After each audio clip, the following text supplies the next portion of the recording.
Odamlar aqli farosat ishlamasmikin bilmayman. Xullas bitta narsaga bor hayron qolaman-da, odamlar aqli farosat ishlamasmikin bilmayman. Nimagaki chiqindiga shox-shabbalarni, stroy materiallarini aralashtirib tashlagan bor. Mana holat ko'rasizlar, qaysi kallasi bilan olib kelib tashladi mana qaranglar. Mana o'chi stroy ham bor, mana ko'rasizlar. Stroy ham olib chiqib tashlagan. Pichoni bor ichida, shox-shabbalar, hamma narsasi borda xullas.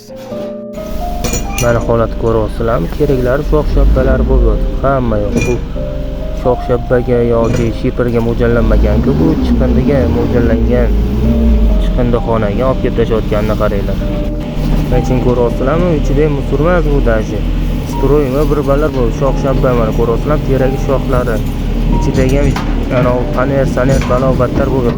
Ko'rasizlar, qaysidir oliy toifali farosat egalari tomonidan ichi shox-shabba bo'lyapti. Chetida ham paner balobatlar bo'lyapti. Qo'pol roq qilib aytganda tishib tashlagan joyini o'zlar tozalab olmizlar, xullas boru. Mayli nima ham deymiz, endi insof bersin. Ko'rasizlarmi? Mana holat ko'rasizlarmi? Bizlar nol qilib tozaladik mana. Yana qolgani odamlarning o'zini aqli farosatiga bog'liq.